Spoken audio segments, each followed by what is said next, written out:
Okay. I like that last part that you said, that we're starting to notice it more. We're becoming more aware of the symptoms.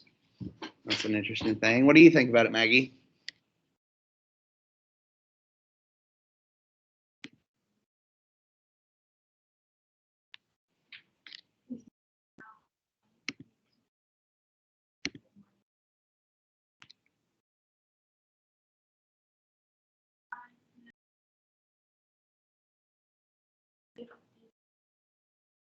Okay.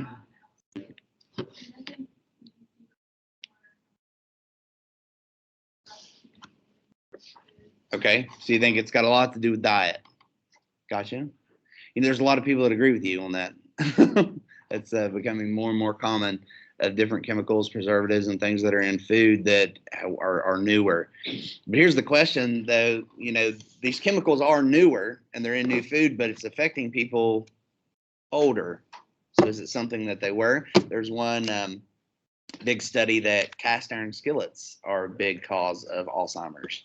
And that might be a big reason why people do, because the iron, when they do blood tests for people with Alzheimer's, they have increased iron deposits in their body. And they found that a common thing among people with Alzheimer's is a lot of them cooked with cast iron skillets. It's just an interesting thing. I'm not saying that necessarily causes it.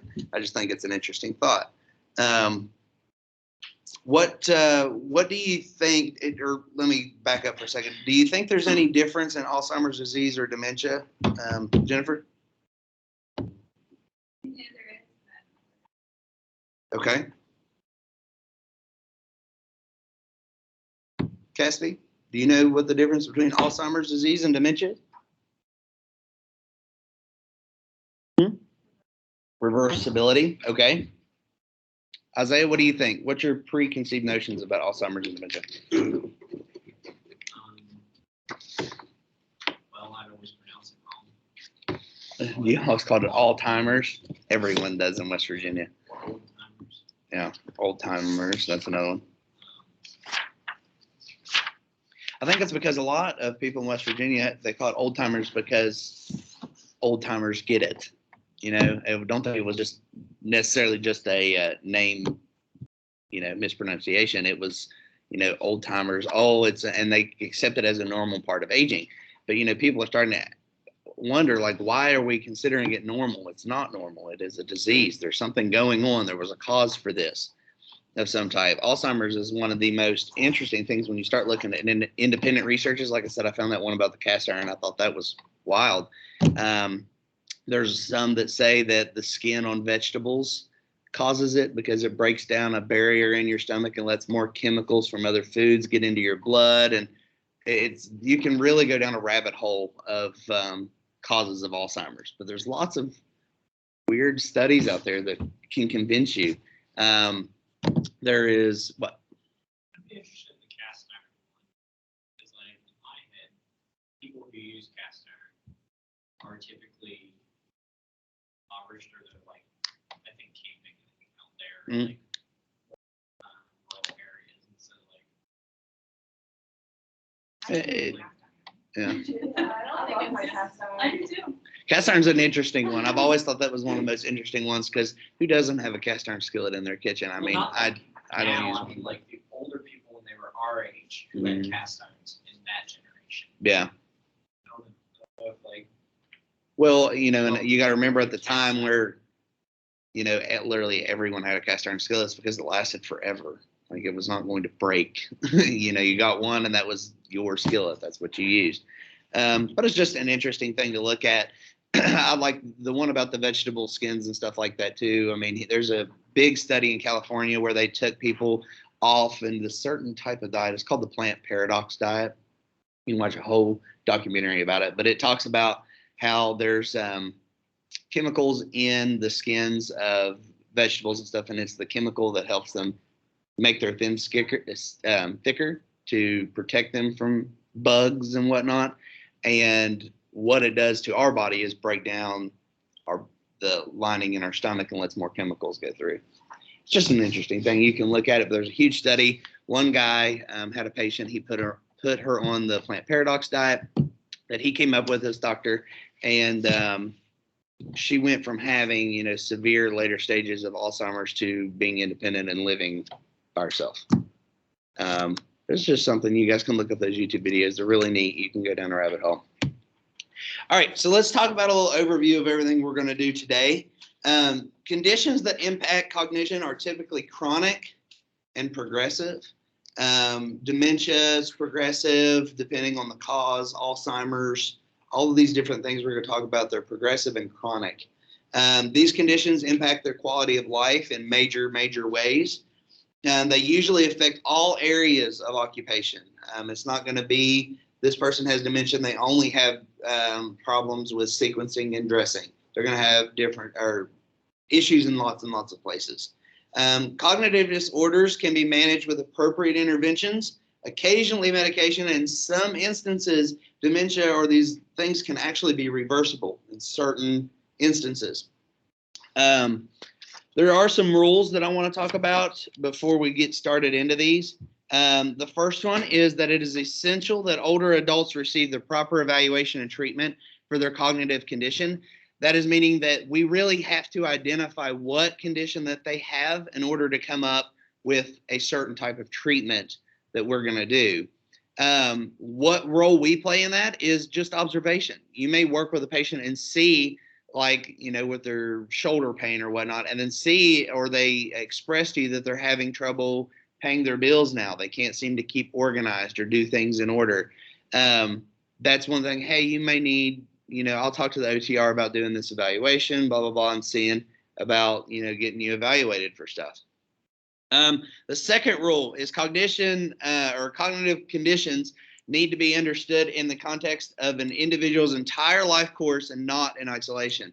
What this means is we're looking at the developmental lifespan approach back from your Psych 212 or whatever it was course that you took.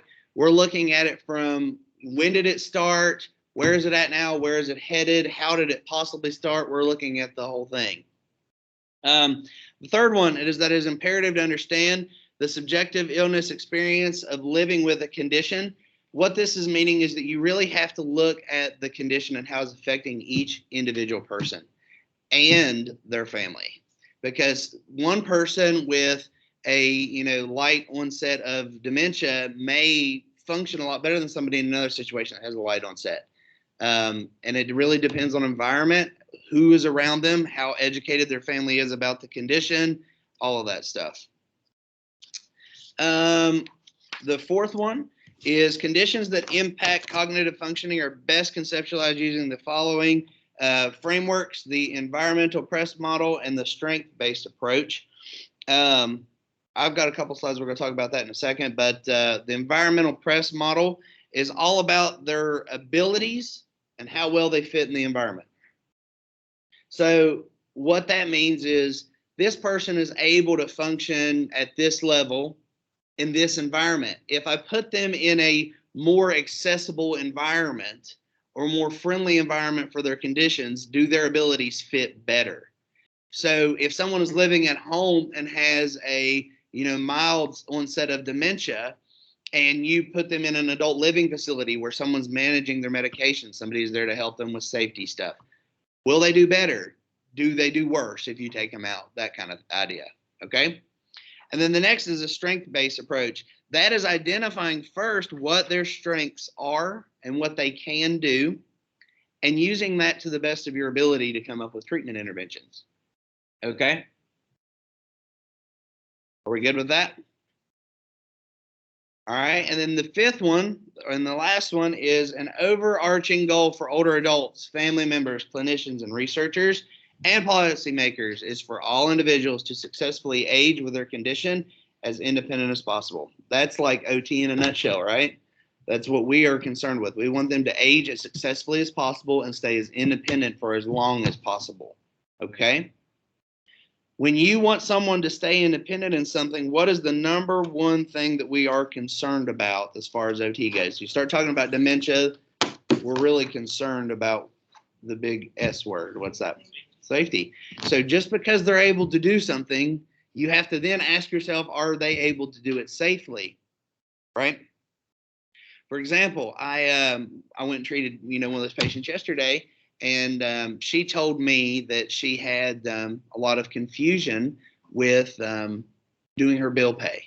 Okay. She was worried that she was going to get utilities and things cut off. So we talked about it. And, I said, it's probably for a safety aspect more important for your husband or a caregiver, whoever, to do that right now. And we'll work up to that. But I don't discourage her by not giving her anything to fulfill that. What I did was I realized she was having a lot of issues with instructions after we got to talk about it a little bit more. So I gave her some very simple things to start out with. Crafts that have an instruction book, a paint by number, the little mug cakes, that you see that have just the little instructions on the back of the package. All of that stuff is extremely beneficial to help build those skills back up. Now, in her case, hers is a reversible type of dementia because it was a vascular incident. So we're working toward. But, starting out saying, I see what area, but I don't want to address that right now. Really, the safety concern is I want to make sure your bills are being paid and you have your utilities on, right? So let's talk to the husband or the spouse or whoever it be. Let's get them to do this right now, and we're going to work up to that. Okay? Does that make sense? Got me? All right. So let's talk about the environmental press model really quick. This model focuses on how the individual's abilities match or fail to match their environment. A poor match will result in, an increase in disability or a decrease in independence. It has to match where they are. Okay? The strength-based approach. There's a number of studies that have found this approach to be very effective in minimizing functional deficits. That is what we are focused on with a strength-based approach, is minimizing those functional deficits. The approach is based on 3 different strategies. First, identifying the strengths and abilities rather than the deficits and limitations. So not really worrying about what they can't do, but thinking about what they can do. The second is including individuals as active rather than passive participants in the treatment process. Just because you're treating somebody that has a mental decline of some form doesn't mean that they can't be involved with coming up with what is their goals, what is important to them, right? And if it goes to a certain point, that doesn't mean they're still even passive. You may ask the caregiver, what do you think would really, help her? What was something that a lot of people will say their dignity? This person was very independent. They didn't want anybody to take care of them. They love to fix their hair and do their makeup in the morning, those kind of things. And that might not be exactly an achievable goal, but you can find something around that area that might help brighten their day, right? And then the last one is emphasizing current possibilities and options rather than past events and performance. So don't always compare the patient to, they used to be able to do this and all that. Talk about, I'd like to be able to get them to sit on the side of the bed with me. I'd like to be able to do this. I really think we have potential to reach this, giving that, idea of hope and making the caregiver and patient feel good. Any questions on that one? No? Okay. All right, so neurodegenerative illness, dementia, and associated disorders. All right, these are extremely important to remember. Some reversible causes of dementia are malnutrition, drug reactions, depression, dehydration. There's a few others, but those are the big ones. Okay? Very important to remember those. I've treated several patients that it looks like they have an onset of dementia and they just haven't been drinking a lot of water. After we give them lots of water, get some fluids, get a good diet underneath them, they do fine. Some other causes of dementia, and these are secondary too, are Alzheimer's disease, Parkinson's, and vascular dementia. Some primary symptoms are difficulty with short-term memory, attention, orientation to time, space, and person, visuospatial processing, language production, comprehension, and executive functioning. Really, just about anything that goes on with thinking and processing, right? They're going to have extreme difficulty in performing day-to-day tasks. because all of these areas are affected. So how prevalent is dementia? In 2013, the United States said that 4.3% of older adults 70 to 74 had dementia. And then it's a huge jump when they go over 90 to 47.5%. Let me ask you, how many people over the age of 90 do you guys know? You know any that's over the age of 90? You do? Do you feel like they have their complete mind? Sharp as a tack. Okay. Anyone else? But my grandmother was But your grandmother was not. She was over 90? Yep, and she was Okay. sundowner. Sundowners. That you'll hear that a lot, and there's a reason for that. I'll talk about that. Okay. Anyone else know anybody over the age of 90? No. Ever worked or observed anyone over the age of 90 or anything at all? Most of the time when you see people, and the reason I'm talking about this in Appalachia is people over the age of 90 are not the sharp as a tack. You see that they do have a diagnosis of dementia and that it might not even be as prevalent. They might be this very sweet little old lady sitting in the corner, and you would never know unless you knew her or started to talk to her, right? The most common form of diagnosed dementia is Alzheimer's disease, with an estimated 5.2 million individuals having it in 2014. A lot of people, right? Alzheimer's disease is becoming, it's just as researched for treatment and cure as cancer is. I mean, there's so many things that they are trying through different types of brain therapies, and there's a lot of stuff, all the way down to just changing the diet. Rapid change of diet, going completely organic, all this stuff.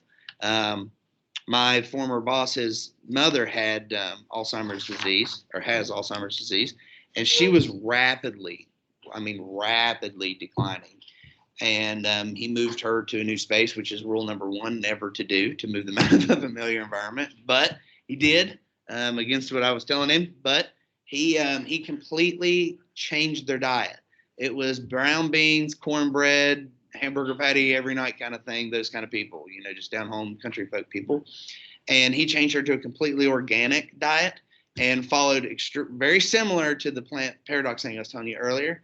And he didn't switch, he didn't reverse any of it, but he definitely slowed it. I mean, she's lived 4 years now since he brought her there, and hasn't really lost anything. She hasn't had any steady decline since he brought her there rapidly changed her diet.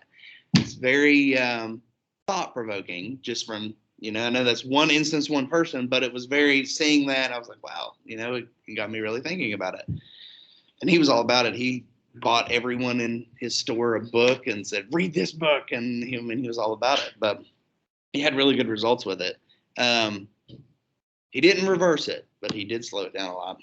All right, so some causes and types of dementia. Some reversible causes are thyroid disorders, urinary tract infections, electrolyte imbalances, hormone imbalance, normal pressure, hydrocephalus.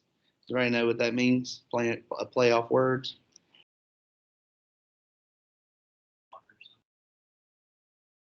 What is cephalus? It's your head. An increase in pressure in the head after they get the pressure out. Dementia goes away. Fluids. Some other ones that are irreversible is Alzheimer's disease, vascular dementia. Vascular dementia, when you see that term, you need to think of stroke. That's normally what we're talking about when you say vascular dementia, meaning it can be from other causes, but the majority of it is some way there's an artery blocked in the brain or a bleed or whatever. The brain's not getting enough oxygen, causing the dementia. Okay? So when you see vascular dementia, I want you to think stroke. Now, the outlier to that is strokes don't always cause vascular dementia. It's not always a definite. You have a stroke and you have vascular dementia. That's not always the case. But oftentimes you do. Frontotemporal dementia. This is a big umbrella term. It's a type of dementia that affects the frontal and temporal lobes of the brain. These are associated with personality, behavior, language. But in this type of dementia, those lobes start to experience atrophy and they start to shrink.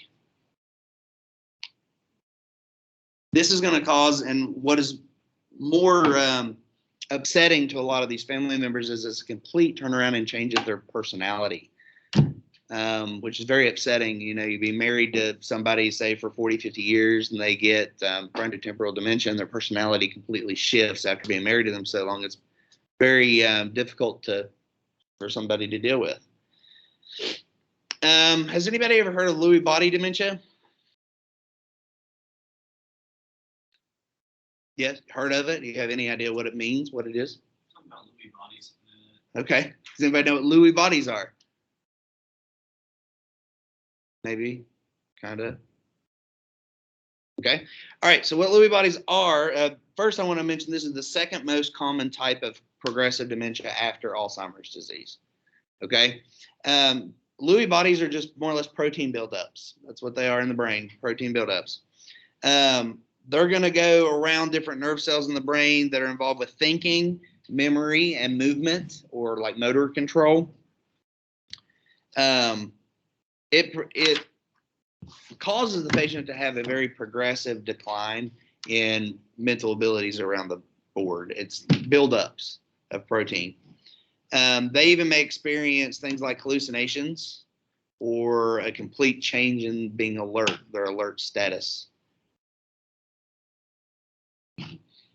Okay. So like the hallucinations, that was, I don't know how to explain it or describe it, but like can it also be like you're seeing something, but then you're thinking about something else that's happening that you think is actually happening? You know what I mean? I know I didn't follow you. Like a hallucination is like, oh, I see something over Yeah. there. Mm. But could it also be like you think something's going on?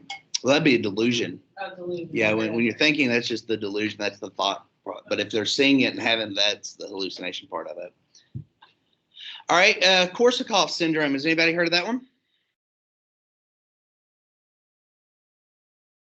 No, that's a new one. This is a disorder that affects primarily memory and memory system in the brain. It's usually results from a deficit in vitamin B1 is normally the cause, but it is often can be associated with alcohol abuse, eating disorders. It's more of a when I think of Korsakoff's, it's a lot like a nutritional imbalance kind of thing.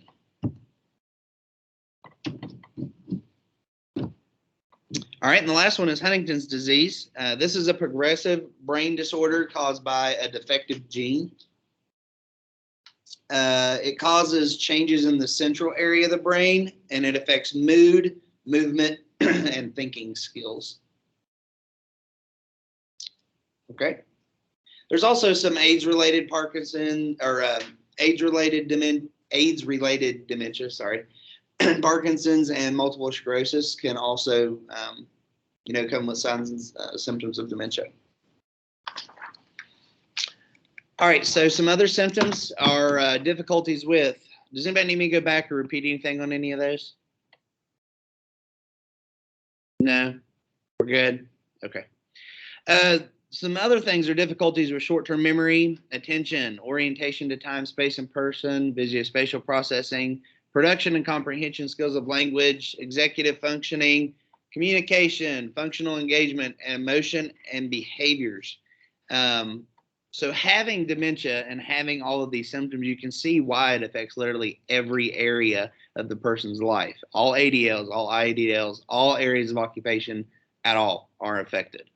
That's why it's extremely important for you to do not just read the eval that you guys get from the OTR with these patients, but it's also extremely important to do a really good first introduction interview with these people, with the patient, with their caregiver, family member, whoever's involved in this treatment, making sure that you understand where these people are having issues, because a lot of times it's this massive, daunting cloud of I need all of this addressed. But you have to kind of bring it back into reality. You're dealing with a chronic and progressive disease in most cases. Okay. All right. So how do you diagnose dementia? There's medical and non-medical history they can look at, drugs and drug history, physical with lab work. The most common type is brain imaging, and then neurophysiological testings.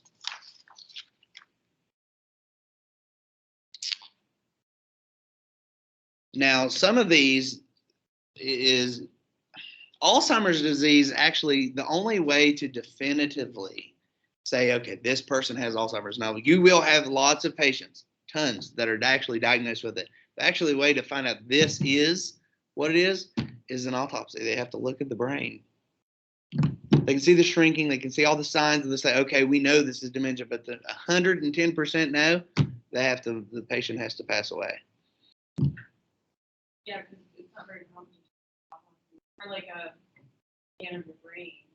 Well, sometimes they do. It depends on your doctor. Sometimes they will do scans of your brain, that neuroimaging with MRIs or whatever. But locally, and Professor Shirley can speak to this too, locally, you normally just, oh, mom's having issues with this, this, and this, and the doctor, oh, dementia. And they slap this term on them without going too much further into the root causes. And that's pretty upsetting because, we've talked about some of the things that are reversible, but I've had several patients that had reversible causes that weren't necessarily caught until much later, and they had a poor, quality of life by the time it was. What were you going to say? Nothing? Okay. No, I mean, I agree. I mean, dementia is a big umbrella term. Mm-hmm. And,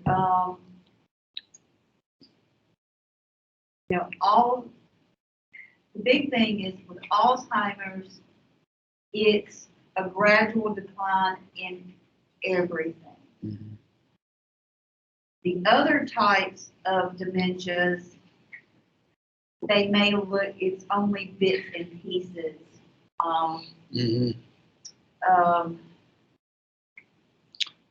With Alzheimer's, the progression, they're going to have a decline in their motor skills just as well as they're going to have a decline in their social skills or in the other and other areas.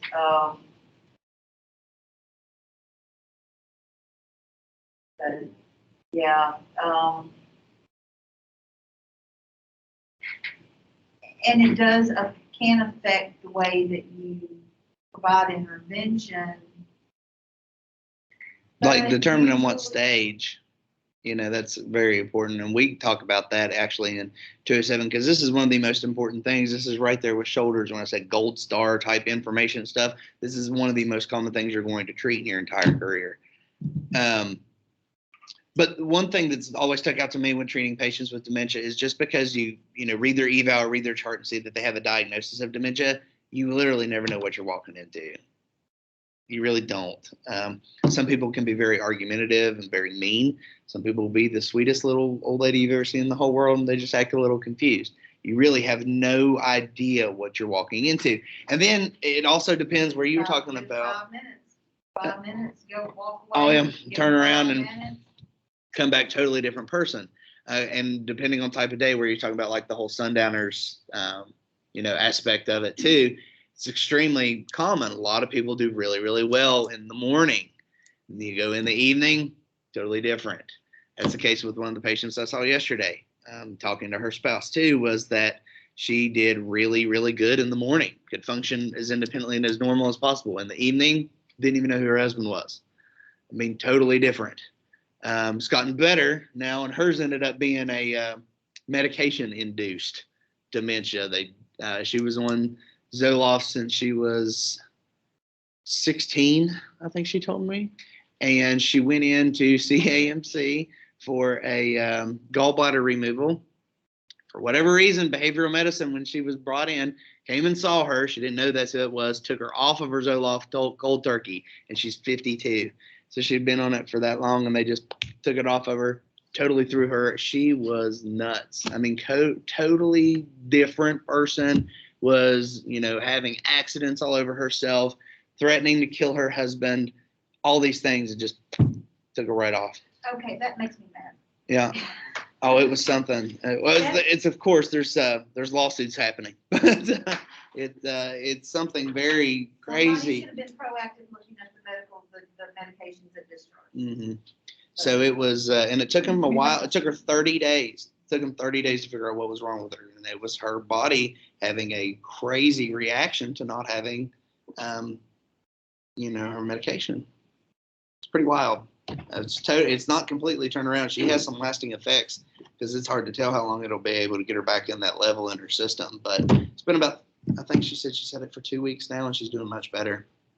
But it's crazy because I've also worked with this woman for over 2 years. So I've seen her at her best and at her worst in all scenarios. So, all right, let's keep going here. Lewy body, how it presents, is very similar to what Parkinson's disease looks like. That, jerky type of movement, robotic type of movement, difficulty with attention and executive function. Memory loss occurs later. And then with vascular, again, with the stroke, as they look and see there's presence of lots of vascular lesions or small vascular lesions. And then there's a stair-step progression with plateaus, saying, okay, get this plateau, this plateau. All right.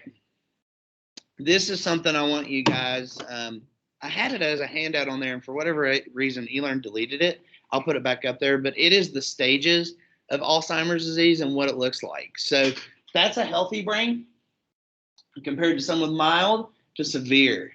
And of course, they see this when they do a cross section after an autopsy and whatnot, but they can see a lot of this in brain imaging. When you go through these different stages, and these are so important, I have lots of test questions about this handout, and I'll put it back up there. It's also should be on your PowerPoint slides. Is it from eLearn? It's not. This will be on there. Make sure you know this and what the stages are. Okay. The first stage is there's not a real cognitive decline, no complaints of memory problems, no evidence of cognitive problems. This is the very, very beginning. Moving to stage 2 is very mild cognitive decline. This is where they start to report some memory problems, misplacing objects, forgetting people's names, no evidence that they're having issues with work or social situations. Now, how I'm going to word these questions are, in stage 2, do you see that there's evidence of work or social issues in stage 2 of Alzheimer's disease? And what would you say? No, right? I think this is actually a matching question for all of them too. So this is a really, really good thing to gold star and know. Okay. Third is mild cognitive decline.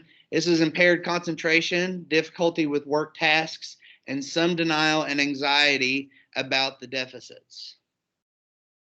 4, you've moved to moderate, and this is where they're going to have trouble remembering their personal history, trouble traveling or handling finances, reduced expression of emotions, and withdrawal from situations that are challenging.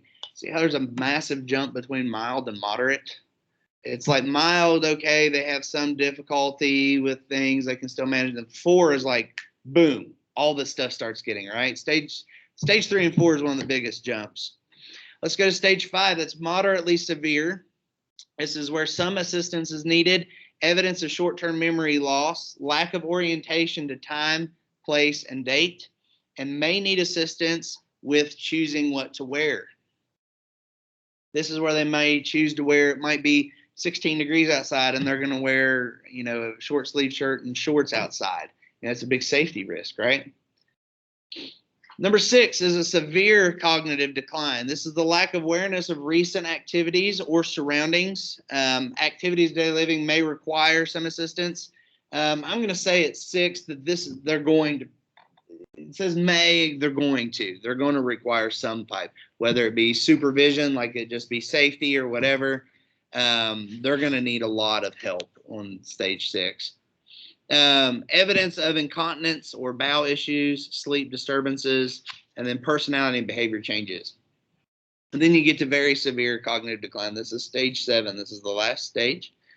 Significant personality and behavior changes, loss of speech and ability to hold a conversation, difficulty moving, eating, and swallowing, loss of bladder and bowel control completely, and unable to do daily activities without assistance. Stage 7, even, some of these things, when you think about them with stage 7, they're more or less curled up in a ball, kind of like this, and in a bed. I mean, that's your stage 7 people. There's when I was going through some training, some specialty training on Alzheimer's, dementia, the lady who did the presentation, it always helped me to know the difference, 5, 6, and 7. Stage 5 with drive. They're still able to get up and move around. They're still going somewhere. They still have the drive, but they may not know where they're going. Right. So these are going to be your people who are wanderers, Mm-hmm. who might escape out the yard and, silver alert, grandpa's missing. Yeah. And they think they know where they're going. I'm just going down the road. I'm going to the grocery store, but they have no idea how to get there or anything. They've got drive. They don't know where they're going. Oh yeah. But it may be 6 miles away. Mm-hmm. But by golly, they know where they're going. Mm-hmm. So these are the people that, are going to wander, the people who you see just wandering the halls in the nursing home, constantly on the go. Stage 6 for kicks. They start removing their clothes. They don't want stuff on them. They'll be walking around without socks on. Because they don't like the way the textures feel. Don't like all the heaviness or the textures. Stage 6 for kicks, so they're kicking their stuff. They were always naked. They were the ones that were standing in the door in their skilled nursing facility room, and they would be naked and have no, like it was just normal life. Didn't realize it, and you have to preserve their dignity and help them out with that. And stage 7, unfortunately. Try. If that's all you did every day, that's all you would ever get done. Putting their clothes back on them. Oh. Because the second you put them back on, you turn around, you come back 5 minutes later, they're all, they stripped again.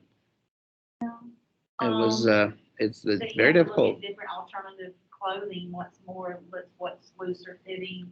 I did have some success with that. If you had older ladies that you couldn't get to wear like typical pajamas, I did get them to wear like a nightgown, like a silk nightgown, something that's a lot less, huggy type, something very, very loose. So they may think that they are naked or that nothing is touching them.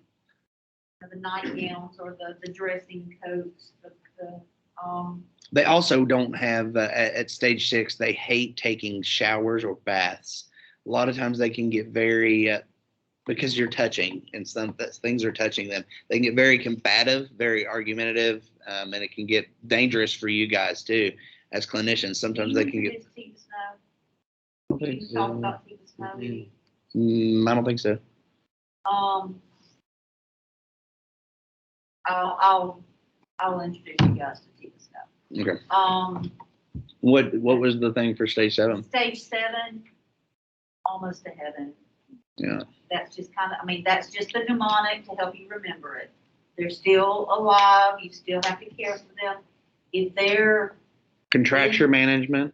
Big, that's what one of the biggest things. Keeping them out of pain. Their comfort and their quality of life in hand, because these are people who aren't going to move themselves. So contraction management, wound management, eating, they're not going to be able to feed themselves. So making sure that they're on the right type of diet, making sure that they are getting adequate nutrition. There's still a lot we can do. Sensory, they need sensory input, and they're typically not getting it because they're not seeking it. Mm-hmm. So there's a lot we can do with people with stage 7. Never think that just because someone is at end-stage dementia that we don't have a role. Mm-hmm. Sometimes it's more important in that role than it is in some of the earlier. Yeah, I agree with that. All right, so let's talk about some medication type approaches. There's several FDA-approved medications, but there is none that stop it. It is not a cure. It is very simply used for treatment to help slow it. Some of those are these inhibitors that I always butcher these, cholinesterase inhibitors. These increase acetylcholine. And then ribostigmine is a receptor antagonist. This targets neurotransmitter glutamate. And you do need to know those two. Why is it involved? Again, no cure. There's no drug that cures Alzheimer's disease. They're all there to just slightly delay progression. Okay. All right. So, what are some non-medical approaches? Is education and support, letting these people know, and these caregivers and spouses, families, let them know that there are, just because someone has a diagnosis of Alzheimer's doesn't mean the life is over. There's still a lot of life left to live. Quality of life is our biggest concern, those kind of things. Cognitive rehabilitation techniques, brain training tasks, stuff like that. Exercise training. I'll tell you that I always give some form of an exercise plan to my patients that have dementia. I give it to their caregiver and say, make sure that they go outside and walk 20 minutes a day. Start their day off like that. And they'll hear them after they do that for a week. They'll come back. That made a world of difference in mom, right? It made a world of difference in so-and-so. Because they get to this point that when you exercise, you're getting more blood flow to the brain, right? They're getting more oxygen. That helps the brain work better, thus making them function better. Exercise is extremely important with treating these people. Your best type of treatment encompasses all of this: education, cognitive, and exercise trainings. It's very, very important to remember, okay? And you take all three of these in, because this is what you're going to do. You're going to educate the patient on what it is. Because think about it. If you had a close person, family member, whatever, and all of a sudden they were given a diagnosis of dementia, Alzheimer's, whatever, that's an overwhelming term. There's a lot that goes into that. So you have to help educate them. What does that look like? What are things that you need to look out for? What are some concerns? Giving them the resources of, this is, here's this great book. Here's this great handout. Here's this support group, blah, blah, blah, to help them through this. It's all stuff that we're going to do. Okay? All right, we're going to switch gears real quick to a different related topic, but we talked about a little bit with the vascular dementia. We're talking about strokes. Okay? Now, onset of a stroke, unlike dementia, tends to be very rapid. It's boom, right? If you go to page 188 in your book, there are some signs and symptoms of strokes. What I want you to remember is this FAST method. F, it stands for face. Does one side of the person's face droop when they smile?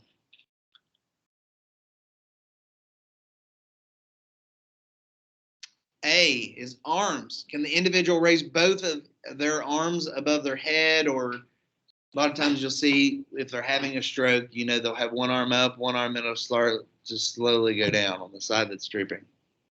S, is their speech, is it slurred? Are they talking normal? And then T is time. If any of these symptoms are present at all, call 911 immediately. A stroke is a medical emergency. Intervention and quick intervention is the most important thing. Okay? Decline is unpredictable, and it's related to how big the stroke was, where the stroke was. I'll tell you this, every single stroke patient you'll treat is totally different. All of them. And the way they recover, totally different. My dad had a stroke 4 years ago. His stroke was totally different than anything I had ever seen before. He didn't have any physical stuff, walked fine, didn't have any weakness, nothing. It was all mental stuff, which in a lot of cases can be harder for patients and for caregivers or whatnot, because, physical stuff, we find a way to adapt and live, hopefully. Mental stuff, when someone's personality has changed, it can be very, very difficult for people. Individuals may require very lengthy rehab. Normally a golden rule here is roughly 8 months to a year. out is where your max potential is. After you get too far out with a stroke, our shift is not so much of gaining function back as it is adapting how someone does something. We start to switch to these comp strategies, this adaptive equipment stuff, rather than trying to get motion back. Now, there's outliers of that all the time. There's people that, do better later, but golden rule is between 8, 12-ish months. It's after that, you've kind of reached your max potential in a lot of cases. So how prevalent is it? It's the 4th leading cause of death in the United States and impacts 8.3% of those people that are 65 years or older, according to the CDC. Approximately 795,000 people will experience a new stroke annually or recurrent stroke. Once you've had one stroke, you're at higher risk for additional strokes. Higher rates among African Americans and Native Americans, and it's associated with lower levels of education. There's 3 different types I want to talk about, okay? One of them is not even in your book because that is rare, but I added it because it's the type that my dad had. So I know quite a bit about it. Ischemic strokes. This is 80% of all strokes, okay? This is where there's disruption of flow of oxygenated blood due to a blocked vessel. This is a blood clot. These are clotting strokes, ischemic strokes. All strokes are caused by there is not enough oxygen getting to the brain. How that is happening determines what type of stroke it is. With an ischemic stroke, it's because there's a clot blocking it. A hemorrhagic stroke is a brain bleed. It's bleeding out, so the oxygen is not getting into the brain, it's bleeding outside of the brain. And then the last one is the one my dad had. That's called a hypoxic stroke. Hypoxic strokes are where you're not getting enough oxygen into the blood in order for the brain to function properly. A very common type of hypoxic stroke is CO2 poisoning, which is exactly what happened to my dad.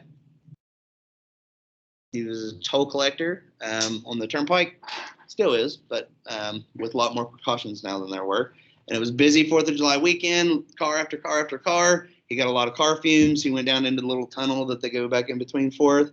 Lost his eyesight, and it came back for a second. He walked into the lunchroom, sat down. They found him, and he was asleep up against the wall in this like crazy, could not wake him up sleep, just very deep, deep sleep. And originally, his final diagnosis from Raleigh General Hospital was that he had a sleep disorder and he was tired. That was what we were told. But he actually had an extreme major stroke. But with it being 4th of July weekend and the ER doctor saying that he was just tired, they would not call in anybody to come in and do an MRI because it was a holiday weekend. So any chance that we had for like quick emergency medicine type stuff was out the window.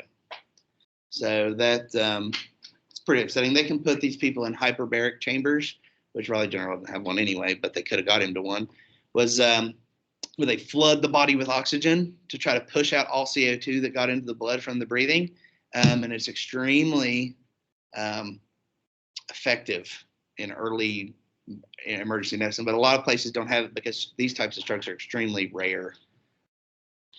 All right, I'm not going to review those stroke symptoms. We just kind of went through them, but remember that FAST method, okay, of the face, arms, speech, and time. Okay. How do they diagnose a stroke? They look at the medical history. Did this person have a rate of or a history of blood clotting? Did they have a history of high blood pressure? Things like that. Physical and neurological examinations, like the FAST method, seeing their faces drooping, seeing their arms, weakness on one side compared to the other. Lab test, and the most important of all is the brain imaging, like a CT scan or an MRI. They did do a CT with my dad, and they said he didn't have a stroke. But a CT looks very minimally compared to what an MRI does. So what are some pharmacological interventions? There are no cures or anything that you can give somebody to give them to reverse the effects of a stroke. One very important type of medication to remember is this TPA.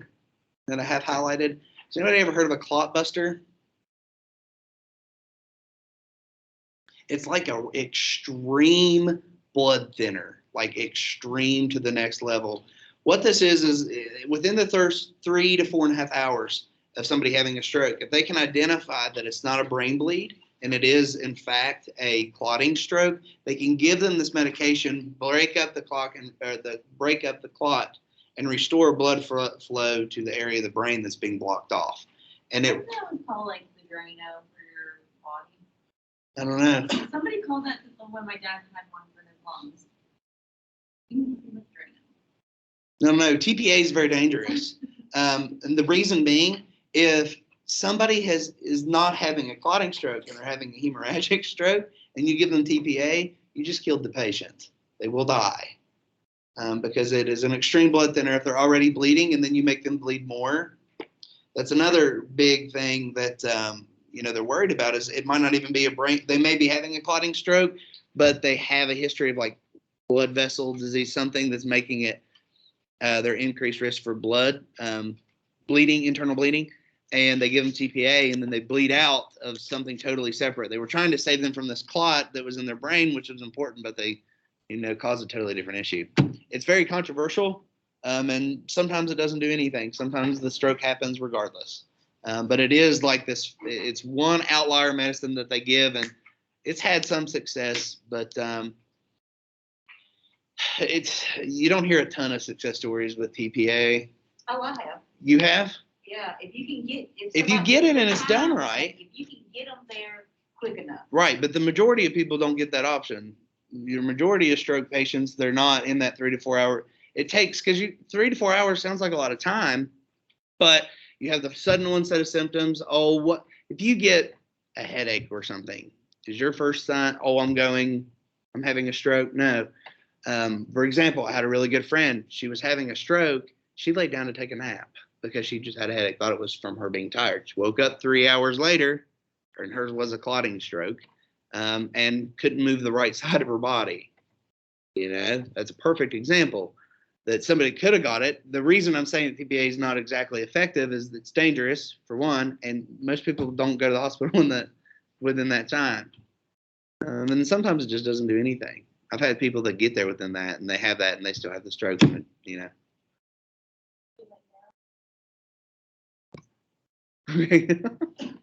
Good. She has high blood pressure. I don't know if that's the best idea. Anyway, some main pharmacological treatment is to prevent additional strokes. So the focus of medicine is most people go on cholesterol medication and blood thinners, unless it was hemorrhagic. If it's a clotting stroke, the focus is to let's stop them from having another one. Majority of the time, they're put on a baby aspirin and some form of cholesterol medication, and they move on. Okay? All right, so what are some other interventions that are not medication-based? A combination of rehab services, physical, occupational, speech therapy services. Normally, when someone has had a stroke, regardless of the severity, they normally get all three of these. I always push for stroke patients to go to an inpatient rehab facility. You're starting to see more and more, and I am totally against it, but you see more and more patients that are having strokes, and they're immediately being sent home after having a stroke, and they have home health services. Home health services is normally 2 to 3 days a week for 45 minutes max with each of these disciplines. Stroke rehab is very difficult and very time consuming. Time and repetition are the two keys to stroke rehab. You have to continue to do it and do it and do it and do it and do it and give it time. It's not going to happen overnight. The goal here is to facilitate healing and return to the individual's prior level of function, or as close as we can get it. Okay? This may require minimal assistance in regaining function, and it may need something very severe like learning how to speak, swallow, walk, or get dressed again. One thing that, like my dad, when we were doing his stroke recovery, was he would just stand in the shower and have no clue why he was in there. Was totally independent, of course, and everything before, and we had to teach him how to do everything again. I mean, now he functions, he works full-time job, does great. His personality is totally different than what it used to be, but, a lot of these areas I know firsthand and how hard it is to do. And then it was very eye-opening because I've treated at that point hundreds of stroke patients, and well, then I get my dad and have one, and then I'm like, wow, what do you do? So I enjoy working with stroke patients because it's something I'm very passionate about. It's one of my favorite things. You can work in stroke centers. There's actual stroke center, stroke rehabs you guys can work in that are very interesting, and they have top of line equipment and all this stuff. And it's such a common diagnosis. Mm. Such a common diagnosis that more than likely at some point you will have a stroke patient, regardless of age. Mm-hmm. All 3 patients I saw yesterday had history of stroke. 3 out of 3. And they all were totally different. It's just wild. It's one of them, and it's hard to treat because everyone's totally different. All right, so last thing real quick, and we're going to go through this brief because we've talked about this several times. Mental health conditions, depression, anxiety, all these things tend to decrease. The older you get, or the diagnosis of it is decreased, but depression is the most common mental health disorder later in life. Why? I think depression is the most common. Huh? I heard you. What'd you say, Cassidy? Becoming widow. So death is really what they're losing friends, family members. They're coming closer to it themselves. It's reality starting to set in. So depression is one of the most common things that you're going to see with older adults. And it may not be diagnosed. Diagnosis tends to decrease. Inability to go places as much as they used to. They love to go fishing. Now they can't. Total change in life. So some prevalence is depression is relatively common across the lifespan and has a prevalence rate of 16.6%. Depression is a combination of both genetic and environmental factors. They can be predisposed, but in my experience with older adults, the reason depression is set in is because, I'm in a skilled nursing facility. I don't want to live here for the rest of my life. Oh, my friends are passing away. My family's passing away. My spouse is gone. Those kind of things. You guys know the symptoms of depression. Do you want me to rehash those?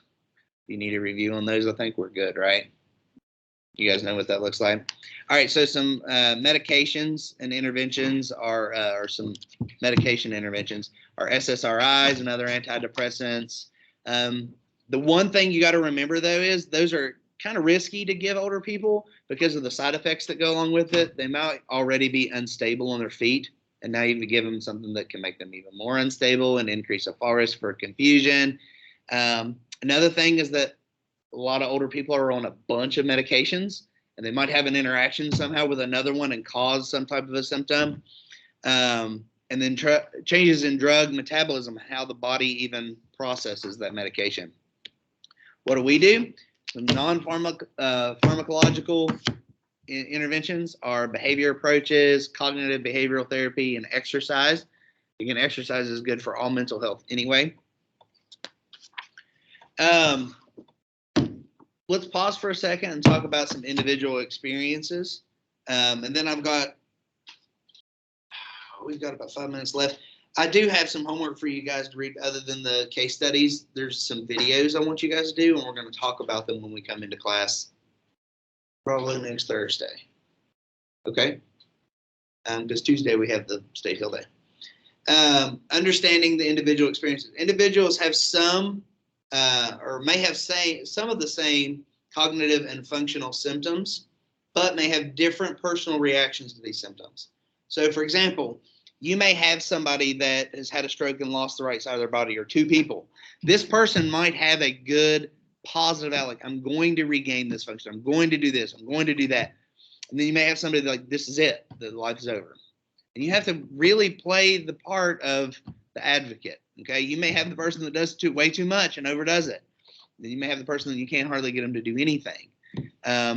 That's difficult. That's a very, very difficult thing to do, is to play the part of the advocate for this patient. I will tell you this, with my experience in any kind of stroke recovery, dementia related stuff, is that the people that have the outlook, the people that have the most positive outlook on their rehab and motivation, normally have the best outcomes. It's much harder to get someone who's depressed, down, doesn't want to participate with therapy, it's really hard to get good outcomes with those people. It's possible, but most of the time, if they have a good outlook on it, you're going to have better results. Okay? All right, so understanding the course of the disorder is extremely important with us because we need to know how to set goals. Somebody at a stage 2 in Alzheimer's disease is not going to have the same goals as someone in stage 6.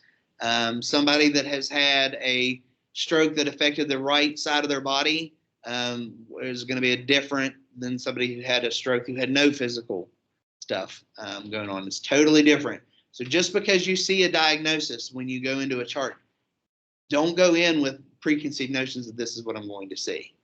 Okay, because literally everyone is totally different with all of these things we talked about today. Teaching coping mechanisms and providing social support are very, very important. What's the big S word again with all this? The safety. Very important. Okay. All right. So I'm going to go ahead and stop our recording. Does anybody have any questions about anything from today?